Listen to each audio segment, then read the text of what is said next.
চাঁদাবাজি নিয়ে লাইভ করার পর আসাদুজ্জামান তুহিন নামের এক সাংবাদিককে কুপিয়ে ও গলা কেটে হত্যা করেছে দুর্বৃত্তরা। বৃহস্পতিবার রাত ৮টার দিকে মহানগরীর ব্যস্ততম চান্দনা চৌরাস্তায় মসজিদ মার্কেটের সামনে এই ঘটনা ঘটে। গাজীপুরে আসাদুজ্জামান তুহিন নামে এক সংবাদকর্মীকে কুপিয়ে হত্যা করেছে দুর্বৃত্তরা। আমি অত্যন্ত দুঃখ এবং ক্ষোভের সাথে জানাচ্ছি যে আমাদের দুজন সহকর্মী, দুই সাংবাদিক ভাইকে গাজীপুরে আজকে নির্মমভাবে হামলা করে একজনকে পুরো শরীর ইট দিয়ে থেতলে দেওয়া হয়েছে আর আরেকজনকে জবাই করে হত্যা করা হয়েছে। জি, আপনি অবাক হবেন না, এটি বাংলাদেশের খবর এবং এটি আমাদের গাজীপুরের খবর। সাধারণ মানুষের নিরাপত্তা তো অনেক দূরের কথা, সাংবাদিকের যদি নিরাপত্তা না থাকে, সাংবাদিককে যদি প্রকাশ্যে সন্ত্রাসীরা, চাঁদাবাজরা কুপিয়ে গলা কেটে হত্যা করে, তাহলে এই সমাজ কোন বর্বর সমাজে পরিণত হয়েছে। আসসালামু আলাইকুম ওয়া রাহমাতুল্লাহি ওয়া বারাকাতুহু। দেশ ও দেশের বাহিরে দূর দূরান্ত থেকে যারা ভিডিও দেখছেন এই মুহূর্তে তাদেরকে অনুরোধ করব, দয়া করে পুরো ভিডিও সম্পূর্ণ দেখবেন এবং যদি পারেন ভিডিওটি বেশি বেশি শেয়ার করবেন। আবারও মর্মান্তিক এক ঘটনা ঘটে গেল গাজীপুর চৌরাস্তায়। প্রিয় দর্শক শ্রোতা মণ্ডলী, চাঁদাবাজির নিউজ লাইভ করার কারণে প্রাণ গেল এক সাংবাদিকের। গাজীপুরে এক সাংবাদিককে প্রকাশ্যে কুপিয়ে মেরে ফেলা হলো। পুলিশের সামনেই এই ঘটনাটি ঘটেছে। প্রিয় দর্শক শ্রোতা মণ্ডলী, দেশে যেন এই অরাজকতা পরিস্থিতি কোনো ক্রমেই থামছে না। চাঁদাবাজি নিয়ে নিউজ করার কারণে প্রিয় দর্শক শ্রোতা মণ্ডলী, আনোয়ার নামের এক সাংবাদিককে ইট মেরে থেতলে দেয় এবং দৈনিক প্রতিদিন কাগজের সাংবাদিক তুহিনকে চৌরাস্তায় গলা কেটে মেরে ফেলে চাঁদাবাজ সন্ত্রাসীরা। এই যে গাজীপুরে একই দিনে একই সাথে দুইটা সংবাদকর্মীকে এভাবে মারা, পুলিশের সামনে, প্রশাসনের সামনে, তাও এটা কিসের লক্ষণ? কিছুদিন আগে আমরা দেখলাম মিডফোর্টের সামনে সোহাগ নামের এক ব্যক্তিকে চাঁদা না দেওয়ার কারণে পিটিয়ে পাথর মেরে ফেলতে দেখলাম আমরা। আজকে আবার দেখছি সেই একই ঘটনা, চাঁদাবাজি নিয়ে ফেসবুকে লাইভের জের ধরে সাংবাদিককে কুপিয়ে মারা হলো। প্রিয় দর্শক শ্রোতা মণ্ডলী, চলুন আমরা কয়েকটা প্রতিবেদন বিশ্লেষণ দেখব, প্রত্যক্ষদর্শীদের মুখ থেকে শুনবো আসলে কি ঘটেছিল, সেই সাংবাদিককে কেন এরকম এলোপাতারিভাবে কুপিয়ে মারা হলো। আমি অত্যন্ত দুঃখ এবং ক্ষোভের সাথে জানাচ্ছি যে আমাদের দুজন সহকর্মী, দুই সাংবাদিক ভাইকে গাজীপুরে আজকে নির্মমভাবে হামলা করে একজনকে পুরো শরীর ইট দিয়ে থেতলে দেওয়া হয়েছে আর আরেকজনকে জবাই করে হত্যা করা হয়েছে। জি, আপনি অবাক হবেন না, এটি বাংলাদেশের খবর এবং এটি আমাদের গাজীপুরের খবর। দর্শক মন্ডলী, আমি দুঃখের সাথে জানাচ্ছি যে গাজীপুরের বাংলাদেশের আলো নামক পত্রিকার স্টাফ রিপোর্টার আনোয়ার, যিনি দীর্ঘদিন ধরে ফুটপাতের চাঁদাবাজি নিয়ে খবর প্রচার করে আসছিলেন, তাকে আজকে দুর্বৃত্তরা দুপুরের দিকে নির্মমভাবে বেধড়ক মারধর করে এবং হাতে ইট দিয়ে পুরো শরীর থেতলে দেয়। আপনাদের নিশ্চয়ই সেই পাথর কাণ্ডের কথা মনে আছে, যেখানে পাথর দিয়ে একটা মানুষকে নির্মমভাবে শেষ করে দেওয়া হয়। ঠিক তেমন ঘটনা ঘটেছে আজকে এক সাংবাদিকের উপরে, যেটি পুলিশ দাঁড়িয়ে দাঁড়িয়ে দেখছিল খুব কাছ থেকে। পুলিশের উপস্থিতিতে, সাধারণ মানুষের উপস্থিতিতে একজন সাংবাদিককে ইট দিয়ে পুরো শরীর থেতলে দেওয়া হয়েছে অত্যন্ত নির্মমভাবে। হ্যাঁ, তিনি এখন মারা যাননি, কোনো মতে বেঁচে আছে, হয়তো এটাই তার সৌভাগ্য। কিন্তু আরেকজন সাংবাদিক, যার নাম আসাদুজ্জামান তুহিন, তিনি বাংলাদেশের প্রতিদিনের কাগজ নামে একটি পত্রিকায় কাজ করেন। তিনি স্টাফ রিপোর্টার গাজীপুরের। সন্ধ্যার পর চান্দনা চৌরাস্তা মসজিদ মার্কেটের সামনে একটি চায়ের দোকানে তিনি চা খাচ্ছিলেন। তার পরপরই কিছু সন্ত্রাসী সেখানে আসে এবং তাকে এলো পাথারি কোপাতে কোপাতে এক সময় যখন দেখছে যে সে এখনো মারা যায়নি, তখন তাকে নির্মমভাবে জবাই করা হয়। দর্শক মন্ডলী, আমার বলার ভাষা নেই যে কি বলবো। আসলে চাঁদাবাজির বিরুদ্ধে শেষ পর্যন্ত বোধহয় কথা বলতে বলতে আমরা হেরে যাব। আচ্ছা, আমরা কি হেরে যাব? আমরা হেরে গেলে কি বাংলাদেশ হেরে যাবে না? যে মানুষগুলো চাঁদাবাজি নিয়ে কথা বলে তাদেরকে এভাবে মেরে ফেলতে হবে? আমার মনে হয় যে চাঁদাবাজের টার্গেট করেছে, যে সাংবাদিকদের কারণে সারা বাংলাদেশে চাঁদাবাজির খবর পৌঁছে যাচ্ছে, তাই তো সাংবাদিকদেরকেই শেষ করে দিতে হবে। এমন পরিকল্পনা হতে নিয়েছে। দর্শক মণ্ডলী, স্থানীয় সূত্রে জানা গেছে যে সব সন্ত্রাসীরা তাদের প্রতি আঘাত করেছে, তাদের উপর হামলা করেছে, তারা বিএনপির সমর্থক, বিএনপির রাজনীতির সাথে জড়িত এবং বিএনপির নামেই তারা দীর্ঘদিন ধরে স্থানীয়ভাবে চাঁদাবাজি করে আসছিল। তাদের এই চাঁদাবাজি প্রতিরোধ করা কিংবা বাধা হয়ে দাঁড়িয়েছিল এই তুহিন এবং আনোয়ার। আজকে সেই দুজনকে পৃথিবী থেকে সরিয়ে দেওয়ার চেষ্টা করা হয়েছে, যার ভিতরে একজন তুহিন অলরেডি মৃত্যুবরণ করেছে। আমরা ঠিক জানি না আনোয়ারের ভাইকে কি আছে। দর্শক, চাঁদাবাজির রিপোর্ট করতে গিয়ে প্রায় আমিও হামলা শিকার হই এবং প্রায় প্রতিদিন কিংবা কদিন পর পরেই বিভিন্ন হুমকি ধামকির শিকার আমাদেরকে হতে হয়। আমরা জীবনের ঝুঁকি নিয়ে যারা কাজ করি, দেখুন না তাদের শেষ পরিণতি কি হয়। হয়তো এরপরে তদন্ত কমিটি করা হবে, তাদের বিচারের আশ্বাস দেবে রাষ্ট্র, তারপরে কিছুদিন পরে আস্তে আস্তে সবাই ভুলে যাবে। শেষ পর্যন্ত সাফার করবে এই সাংবাদিকদের পরিবারগুলো। দর্শক মণ্ডলী, এই যদি বাংলাদেশের সাংবাদিকতার অবস্থা হয়, বাংলাদেশের সাংবাদিকতার যদি শেষ পরিণতি এটাই হয়, তাহলে এই দেশে আর কোনোদিন ভালো সাংবাদিক জন্মাবে না। এই দেশে আর কেউ সাংবাদিকতা করবে না। আমি রাষ্ট্রের কাছে প্রশ্ন রেখে গেলাম, আপনারা কি চান? যে দেশের মানুষ সাংবাদিকতা করুক বা সাংবাদিকতা ছেড়ে দিক? আমার মনে হয় ছেড়ে দিলেই ভালো হবে। রাষ্ট্র হয়তো সেটাই চায়, আর রাষ্ট্র যে সেটা চায় না, তাদেরকে এই বিচার করে, এই যে সাংবাদিকদেরকে হত্যা করা হলো, এদের বিচার করে তারপর প্রমাণ করতে হবে যে রাষ্ট্র এখনো ন্যায়ের পথে আছে। দর্শক মণ্ডলী, যে মানুষটা চলে গেছে তাকে তো আর ফিরে পাওয়া যাবে না, তবে এমন ঘটনা যাতে বাংলাদেশে আর না ঘটে সেটির ব্যবস্থা নিতে হবে খুব দ্রুত। বাংলাদেশের সকল সাংবাদিকদের নিরাপত্তা দিতে হবে, এটুকুই আমার অন্তত প্রত্যাশা। জানি না সেটুকু ঠিক মতো পূরণ হবে কিনা। মানুষের প্রত্যাশা একেবারেই পূরণ হচ্ছে না। মানুষ যখন একটা সুস্থ সমাজ চাইছে, একটা দখলদারিত্ব মুক্ত সমাজ চাইছে, একটা সন্ত্রাস মুক্ত সমাজ চাইছে, যেখানে চাঁদাবাজি থাকবে না, মব থাকবে না, সন্ত্রাস থাকবে না, হত্যাকাণ্ড থাকবে না, সাধারণ মানুষের নিরাপত্তা তো অনেক দূরের কথা, সাংবাদিকের যদি নিরাপত্তা না থাকে, সাংবাদিককে যদি প্রকাশ্যে সন্ত্রাসীরা, চাঁদাবাজরা কুপিয়ে গলা কেটে হত্যা করে, তাহলে এই সমাজ কোন বর্বর সমাজে পরিণত হয়েছে সেটা নতুন করে সংজ্ঞায়িত করার আর কি প্রয়োজন আছে? গাজীপুরে আজকে ভয়াবহ একটা ঘটনা ঘটেছে। এই ভিডিওটা যখন করছি তার কিছুক্ষণ আগে রাত 8:30টার দিকে গাজীপুরে প্রকাশ্যে রাস্তায় চা খাওয়া অবস্থায় একজন সাংবাদিককে একদল দুর্বৃত্ত মব সৃষ্টি করে তার উপরে হামলা করে তাকে কুপিয়ে শেষে জবাই করে প্রকাশ্য রাস্তায় ফেলে রেখেছে। এই যখন অবস্থা, তখন আমরা কিভাবে বলতে পারি যে দেশ সুস্থতার দিকে যাচ্ছে? দেশে মব, দেশে চাঁদাবাজি, এই ব্যাপারে আদতেও কি কোনো পদক্ষেপ নেওয়া হচ্ছে? কেন এগুলো ঘটছে? কারা এই কাজগুলো করছে? কেন সরকার এগুলো থামাতে পারছে না? স্বরাষ্ট্র উপদেষ্টা কেন এই ব্যাপারগুলোতে মানে একেবারে জিরো টলারেন্স আনতে পারছেন না? সমস্যাটা কোথায়? সেই ব্যাপারগুলো নিয়ে আদতেও মানুষের মধ্যে এক ধরনের না, একটা চরম ভীতিকর অবস্থা তৈরি হয়েছে। কি ঘটলো গাজীপুরে? এই রোমহর্ষক ঘটনার বর্ণনা কিভাবে দেয়া যায় সেটাই বোঝার চেষ্টা করবো এই ভিডিওতে।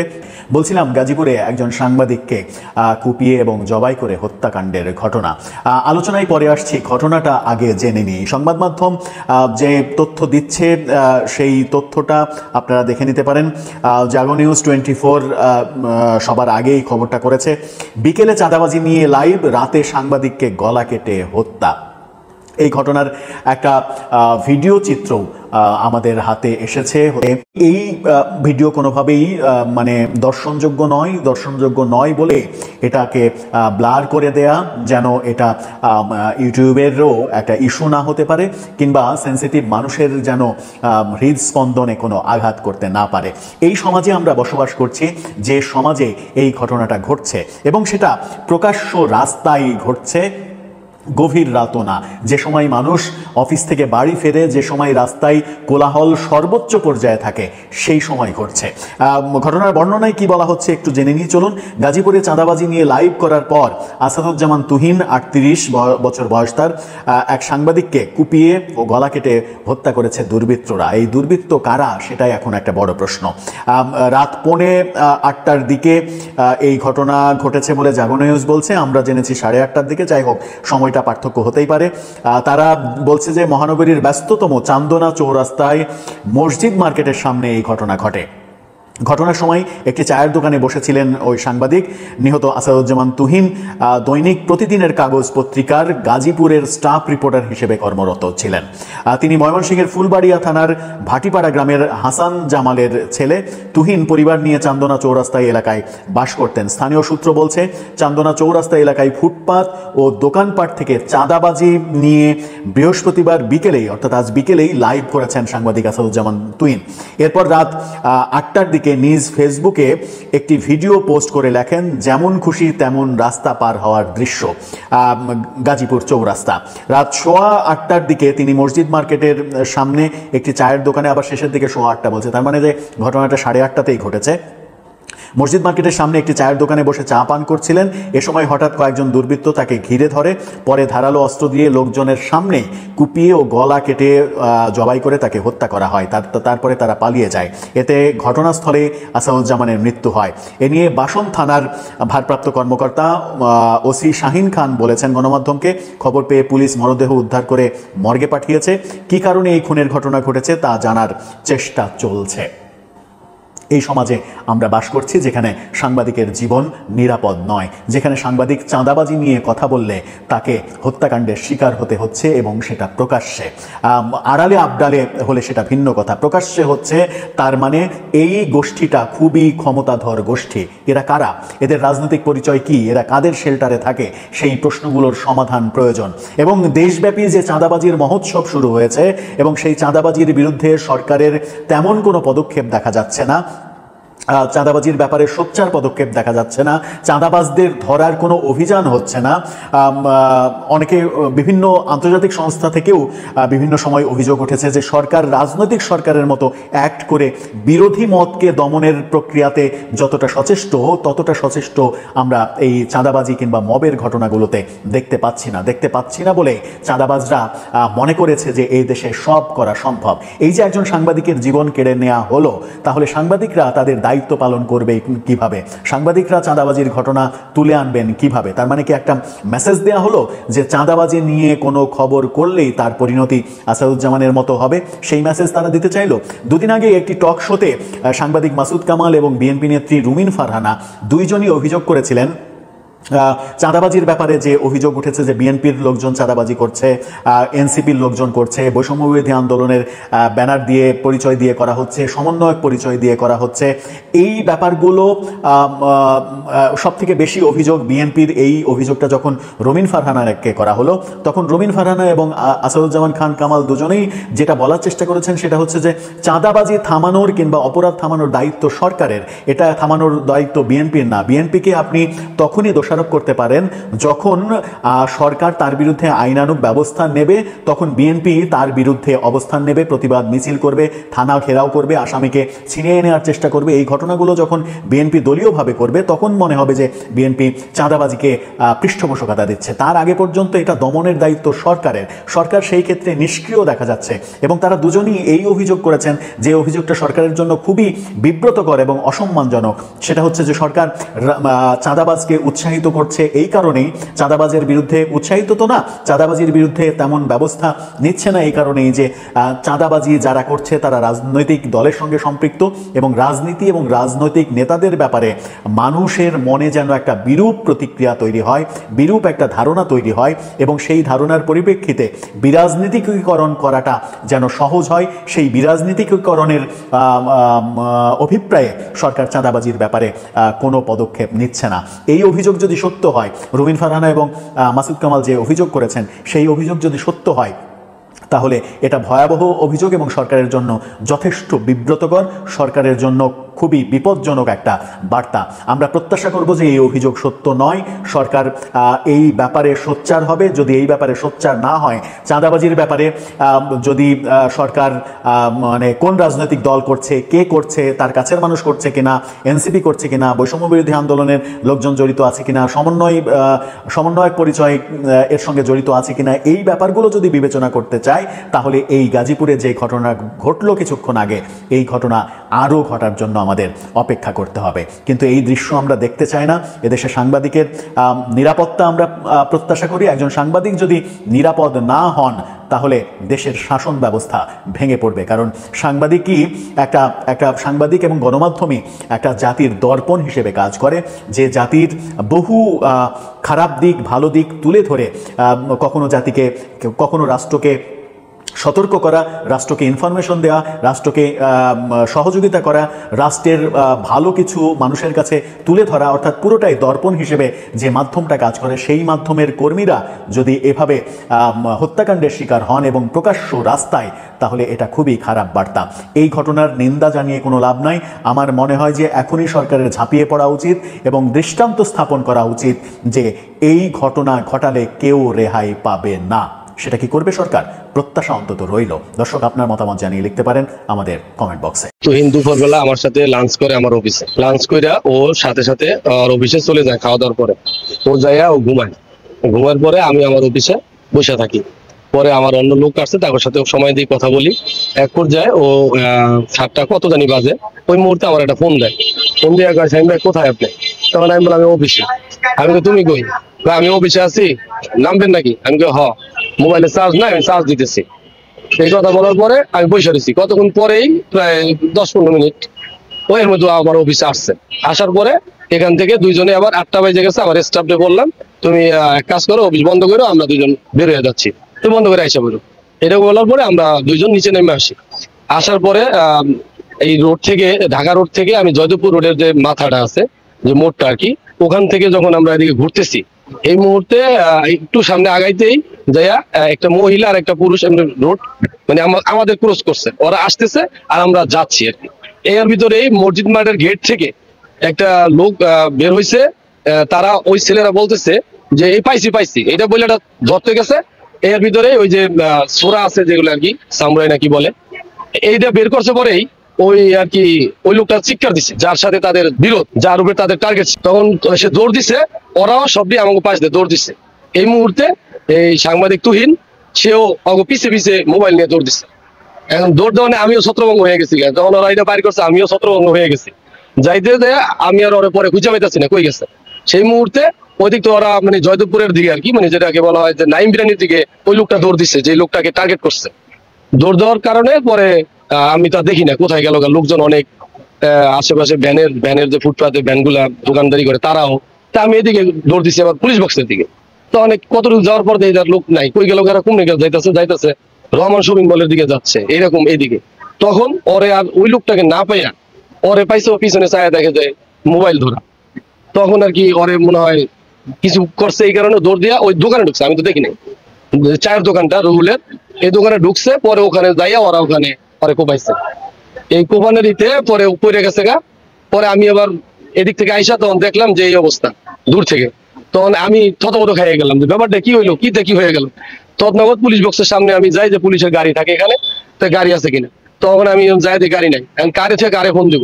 সাথে সাথে আমি বাসন থানার ওসিকে ফোন করি যে ভাই আমার সাংবাদিক তুহিন যে এই কোপাইছে, আপনি টিম পাঠান তাড়াতাড়ি। এই কথা বলো না, কোন জায়গায় আমি চৌরাস্তার অফিসের নিচেই। এই কথা বললে আমি গাড়িটা দিচ্ছে, গাড়িটা সে সাথে সাথে পুলিশকে বলছে। এই মুহূর্তে আর কি পরে আমি অন্যান্য লোকজনদেরকে জানাইছি। চাঁদাবাজির বিরুদ্ধে সরব হয়ে বিকেলে ফেসবুক লাইভ করেছিলেন, সেটি যেন কাল হয়ে দাঁড়ালো তার জন্য। রাত না নামতেই সেই সাংবাদিককে প্রকাশ্যে কুপিয়ে ও গলা কেটে নৃশংসভাবে হত্যা করেছে দুর্বৃত্তরা। চান্দনা চৌরাস্তায় মসজিদ মার্কেটের সামনে এ ঘটনা ঘটে। নিহত সাংবাদিকের নাম আসাদুজ্জামান তুহিন। তিনি দৈনিক প্রতিদিনের কাগজের গাজীপুর প্রতিনিধি ছিলেন। তার গ্রামের বাড়ি ময়মনসিংহের ফুলবাড়িয়া থানার ভাটিপাড়ায়। পরিবার নিয়ে গাজীপুর মহানগরীর চান্দনা চৌরাস্তা এলাকায় বসবাস করতেন। চান্দনা চৌরাস্তায় মসজিদ মার্কেটের সামনে একটি চায়ের দোকানে বসে চা পান করছিলেন। ঠিক সে সময় কয়েকজন দুর্বৃত্ত হঠাৎ এসে তাকে ঘিরে ধরে। আত্মরক্ষার্থে তুহিন দৌড়ে পাশেই মসজিদ মার্কেটের দোতলায় তার অফিসের নিচে চায়ের দোকানে আশ্রয় নেন। এ সময় দুর্বৃত্তরা তাকে ধারালো অস্ত্র দিয়ে উপর্যুপরি কোপাতে থাকে। এক পর্যায়ে প্রকাশ্যে গলা কেটে মৃত্যু নিশ্চিত করে তারা পালিয়ে যায়। ঘটনাস্থলেই তার মৃত্যু হয়। ভাই আমি দেখছি, আমি চা বানাইতেছি, পরে ওই ভাইয়াটা দৌড় দিয়ে দোকানে ঢুকছে আর 5 জন ব্যক্তি রান্দাও চাপাতি আর ছুরি নিয়ে মানে ওইখানে 2-3টা কূপ দিছে। কূপ দেওয়ার পরে আমি বলছি এই ভাই আস্তে আস্তে ভাই মাফ করে দেন, আমার কইতেছে মাথার সাথে একটা কূপ মারুন, কূপ মাইরে একেবারে গার ফালাই দেন। পরে আমি আমার মতো মানে ভয় পাইয়া আমি মনে করেন নিচে মানে গায়ে গেছি আর কি।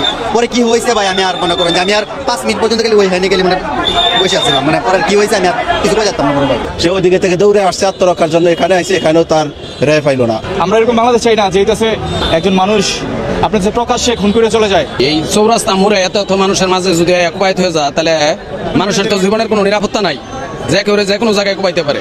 জানা যায় ঘটনার কয়েক ঘন্টা আগে বিকেলে তুহিন চান্দনা চৌরাস্তার ফুটপাত ও দোকানপাট থেকে অব্যাহত চাঁদাবাজির বিরুদ্ধে সরাসরি ফেসবুক লাইভে এসে কথা বলেন।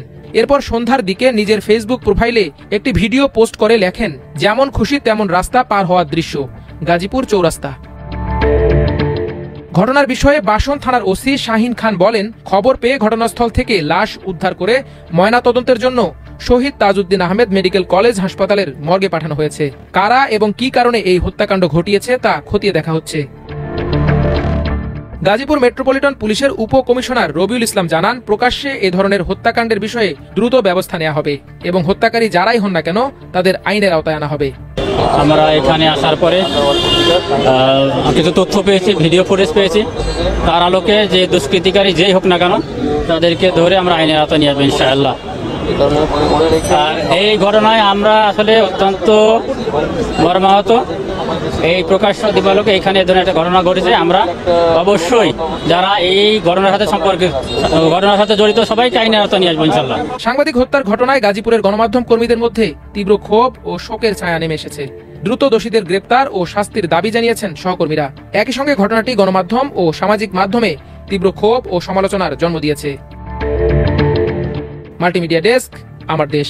এই জায়গায় রাস্তা মাথায় ও আর আমি একসাথে আসতেছি, এর মধ্যে মহিলা আর কয়েকটা ছেলে একজনটা ধাওয়ানি মারছে, সে সাদা শার্ট গায়ে ধাওয়ানি দেওয়ানে সে ওই দৌড় দিছে, স্যান্ড বাইর করছে, ওই ছেলেটা তো বাসা লাগে দৌড় দিছে, কারণ ও আমার কাছেই, ও হঠাৎ করে পিস দিয়ে দৌড় দিল, ও আমার মোবাইল বাইর করছে, বুঝতে পারছে? তো মোবাইল বাইর করে তখন আমি ওরা খুঁজতেছি কই গেল, সব আলজো লেগে গেছে। কি বাবা তুমি কি হইলো, কেরা ওই ধাওয়াইতেছে, আমি পিছিয়ে পিছিয়ে দৌড় পারি, এদিকে দৌড় পারি, পরে শুনি যে এই জায়গায় আইসা এই দোকানের মধ্যে তারা কোপাইতেছে, তখন আমি ওই দূরে যে ব্যাপারটা কি, তখন আমি তো এখানে আসতে পারতেছি না, তখন আমি সাথে সাথে পুলিশের গাড়ি এখানে থাকে, আমি পুলিশের জন্য খোঁজ করতে যাই, না পাইয়া আমি সাথে সাথে বাসন থানার ওসিকে আমি ফোন করি, ফোন করার পরে সে বলছে যে আমি টিম পাঠাচ্ছি, এইটুকুই জানা, পরে তো সে ধইলা পড়ে যায়।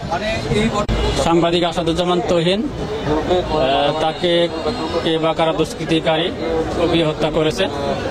আমরা এখানে আসার পরে কিছু তথ্য পেয়েছি, ভিডিও ফুটেজ পেয়েছি, তার আলোকে যে দুষ্কৃতিকারী যেই হোক না কেন তাদেরকে ধরে আমরা আইনের আওতায় নিয়ে আসবো ইনশাআল্লাহ।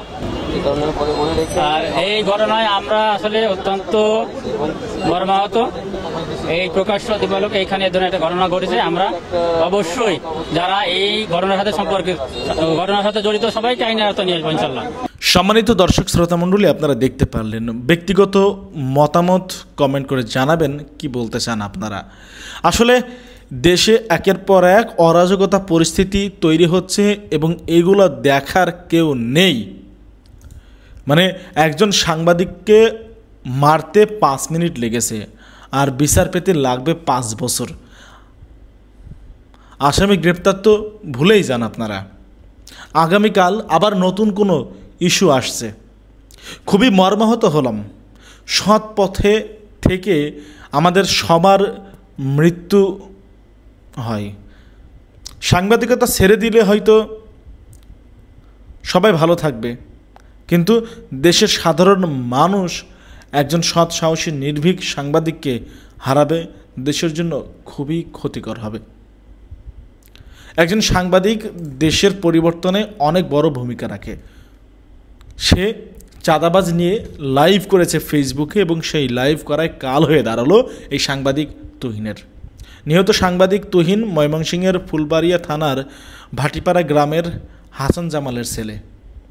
পরিবার নিয়ে চান্দনা চৌরাস্তা এলাকায় বাস করতেন তিনি। স্থানীয় সূত্র জানায়, চান্দনা চৌরাস্তায় ফুটপাত ও দোকানপাট থেকে চাঁদাবাজি নিয়ে 31 জুলাই বিকেলে লাইভ করেন তিনি ফেসবুকে। এরপর ওই দিন রাত 8টার দিকে নিজ ফেসবুকে একটি ভিডিও পোস্ট করে তাতে লেখেন, যেমন খুশি তেমন রাস্তা পার হওয়ার দৃশ্য। প্রত্যক্ষদর্শীরা জানান বৃহস্পতিবার সন্ধ্যার পর তিনি মসজিদ মার্কেটের সামনে একটি চায়ের দোকানে বসে চা খাচ্ছিল। এ সময় হঠাৎ 10 থেকে 12 জন অস্ত্রধারী সন্ত্রাসী তাকে ঘিরে ধরে। এ সময় তিনি দৌড়ে বাঁচার চেষ্টা করে একটি মুদি দোকানের ভিতরে ঢুকে পড়েন প্রাণ বাঁচাতে। সন্ত্রাসীরা তখন তাকে চা পাতি সহ বিভিন্ন ধারালো অস্ত্র দিয়ে লোকজনের সামনেই কুপিয়ে গলা কেটে ক্ষতবিক্ষত করে পালিয়ে যায়। প্রিয় দর্শক শ্রোতা মণ্ডলী, আপনারা জানাবেন এই বিষয় নিয়ে আপনারা কি বলবেন। ভালো থাকবেন, সুস্থ থাকবেন। আল্লাহ হাফিজ।